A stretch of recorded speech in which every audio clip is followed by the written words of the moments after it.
Ben Webster is out in front playing the shows and also doing the dance and the prance music. And we haven't ever talked to him before, so we'd like to meet him too. Would you like to eavesdrop?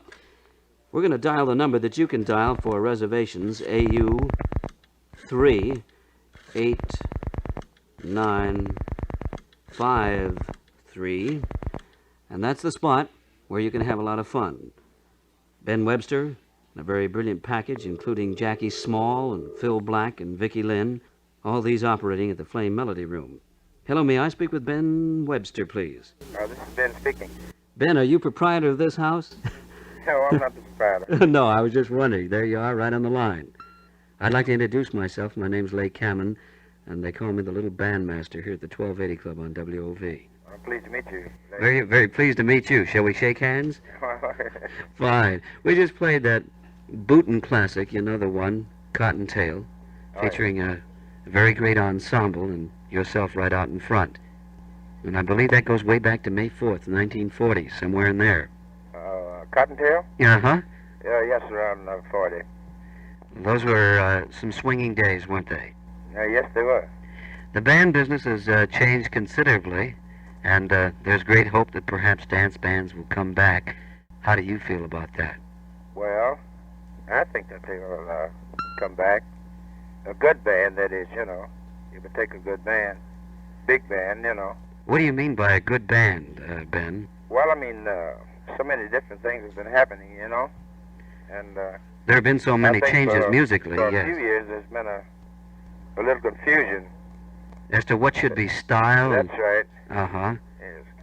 Well, I can remember, well, you can remember better than I, because you played with Benny Moten's band out of Kansas City, didn't you? Yes, 1932. Uh-huh, and that band certainly had a distinctive style of its time, didn't it? Well, it had some pretty good men in it. Basie was in that band. He did a lot of writing for that band.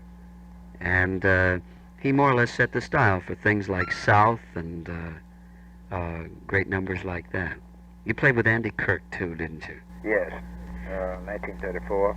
And there again, I suppose that proves a band with a style. How about the old Jimmy Lunsford band, although you didn't play in it? Well, that was a great band. Well, they certainly had a very great band. A great trademark and a great identification. Yes, it was. How about the days with Ellington? Well, to me, those were the days.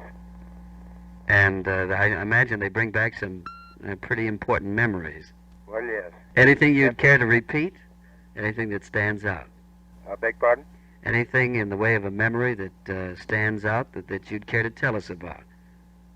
The days with Duke. Well, that was really the height of my ambition, was to play with Ellington's band. And how did you happen to meet Duke? Well, frankly, I couldn't say offhand just how the first time I met him, but the first time I played with him, I'd sat in on a record session, made a record called Trucking. Well, that goes a way, way back, way doesn't back, it? Yes. That's an old RCA 34, Victor. 35. Uh-huh. It's certainly been a long time since we've ever heard that title mentioned. Yes. Ben, we want to wish you a lot of good things on this new scene, the Flame Melody Room, over there at 433 Edgecombe Avenue in Sugar Hill. And we hope that you help reestablish a great institution for show business and good jazz and good dance music there. Well, I hope to. I mean, I don't think it takes too much, and I never did favor getting away from the beat, because I don't think you can, beat the beat, rather. Uh-huh, and with your honking horn, with a very beautiful sound out in front, who are some of the sidemen with you?